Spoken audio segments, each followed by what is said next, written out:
Hey guys, a lot has happened. Last time I saw you guys before spring break. I can't believe it. It's been forever. I was supposed to be going to Vegas. I didn't go to Vegas. Coronavirus happened, and I stayed home. But I got to hang out with family. That was a lot of fun, and really enjoyed spending time with my kids and getting my car fixed and doing all sorts of stuff that I probably wouldn't have done if I was in Vegas. I just wanted to touch base with you guys about some of the things coming up as far as River Youth is concerned. Obviously, we can't meet because of the virus, but I don't want that to be a reason for us not to get to talk to each other, because I like you guys. You guys are one of the highlights of my week, and I want us to be able to stay in contact even though we can't come and hang out and play foosball and do all that stuff that we normally do. We can still interact. And so I want to tell you guys about 3 things coming up that are going to keep us in contact. And then I want to share just an encouragement from you guys from the Gospel of John and a continuation of the I am statements of Jesus. First thing coming up on Thursdays, every Thursday, I want to be posting basically a River Youth service, worship, a teaching time where you can every week just tune in, go to therivercenter.net, click on our rotator. There'll be an image that says River Youth Services. The rotator is the big image that switches like this, so it might not be the first thing you see, but it'll probably be the second thing you see. You click on that and it'll go to all of our videos and vlogs that will be coming out, so stay tuned for that. This will be there. You'll probably get a phone call this week about it.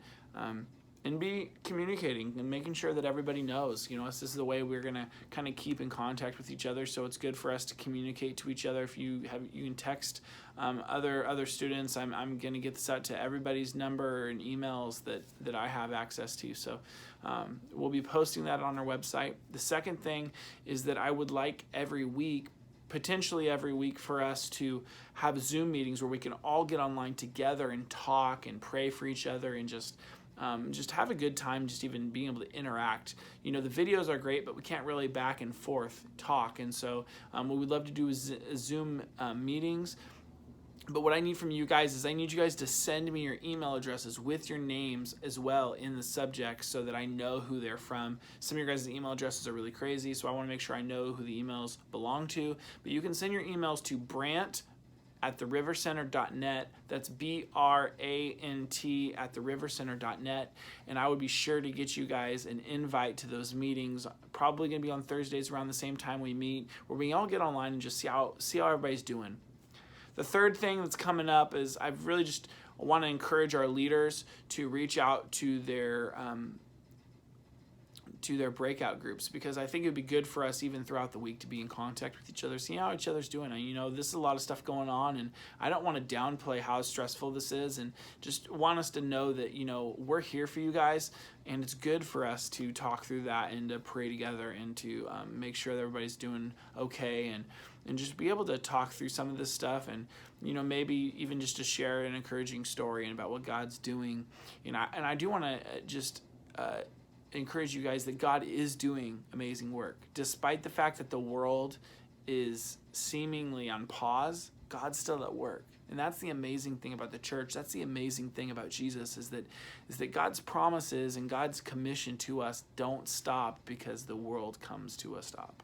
And so those are 3 things that are coming up. Again, get me your emails so I can get you those links. It's going to be great. I'm really looking forward to getting to put some content out there for you guys to check out. We got a lot of crazy stuff in my office. I was thinking that maybe each week we could maybe pull up an item and just kind of do a quick little chat and talk about it. There's a lot of cool things in here. Also, I think it would be neat to share testimonials. So if you guys could be emailing me even cool things that are happening, I can share them on the video, and then we can all be encouraged together. So before I sign off, I want to read you guys some of the Gospel of John and about one of the I ams of Jesus that just really just blow my mind today. And so I want to share with you because it's good, and I think you guys will be encouraged by it. So I'm reading out of John chapter 10. This is the third I am of Jesus that we're going to be talking about in our series about the I am statements of Jesus. And it says this. Jesus is talking, says, "Truly I say to you, he who does not enter by the door into the fold of the sheep, but climbs up some other way, he is a thief and a robber. But he who enters by the door is a shepherd of the sheep. To him the doorkeeper opens, and the sheep hear his voice, and he calls his own sheep by name and leads them out. When he puts forth all of his own, he goes before them, and the sheep follows him because they know his voice, and a stranger they simply will not follow, but will flee from him because they do not know his voice." Just fast forward here to verse 7. It says, Jesus said to them, "Truly I say to you, I am the door of the sheep. All who come before me are thieves and robbers, but the sheep do not hear them. I am the door, and if anybody enters through me, he shall be saved, and shall go in and out and find pasture. The thief comes only to steal and kill and destroy.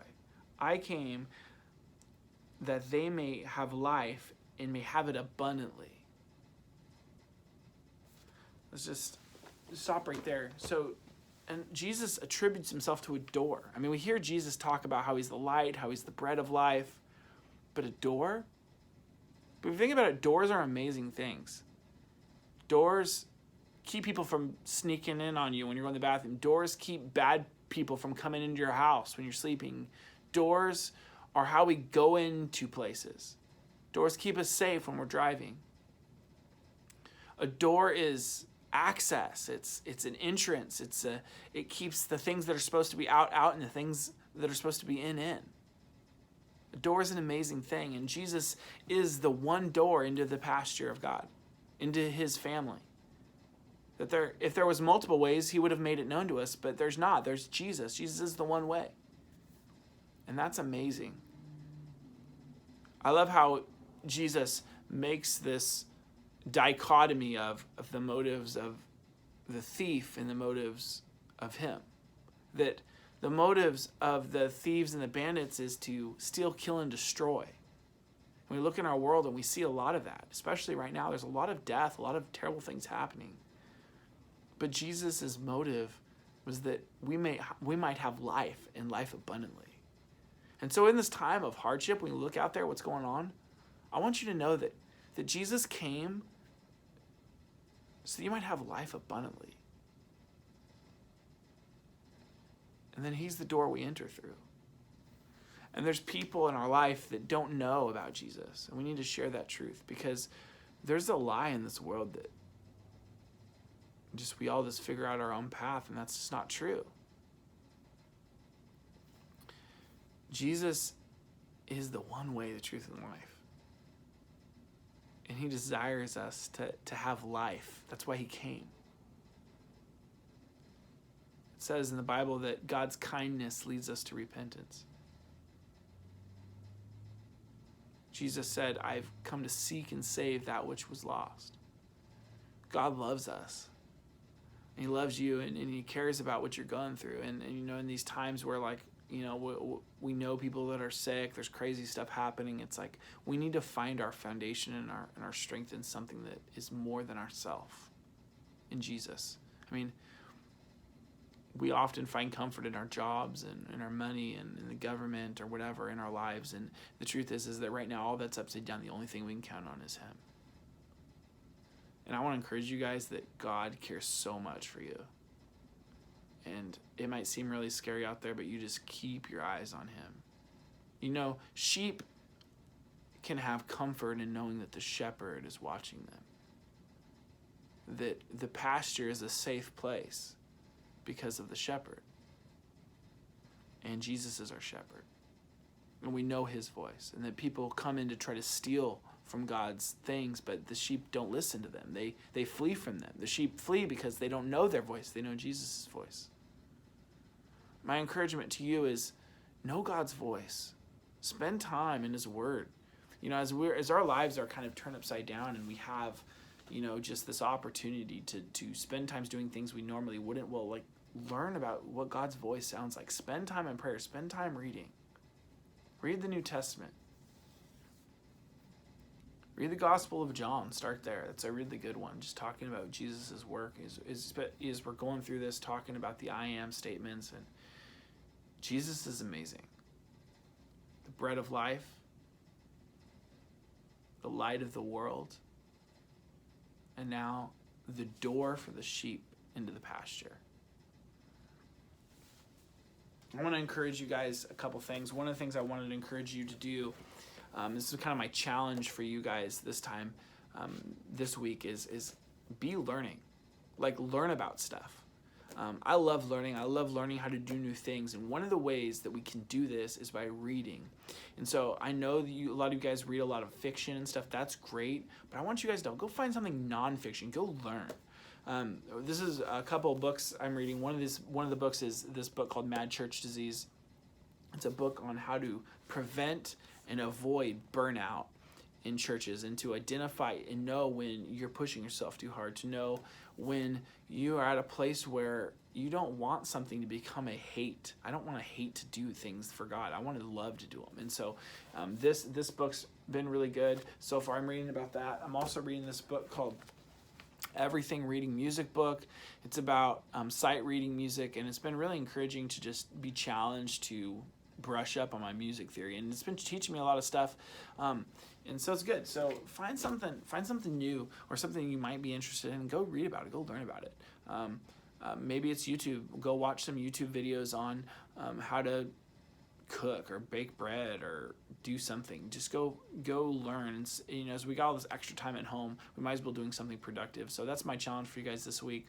Again, send me your email addresses so I can invite you to our Zoom meeting. And guys, I am excited about what's ahead. I know this is weird. I know this is different, but you know what? It's pretty cool. We can be in contact with each other even though we are not in each other's presence. It's pretty amazing. So one cool thing from my office,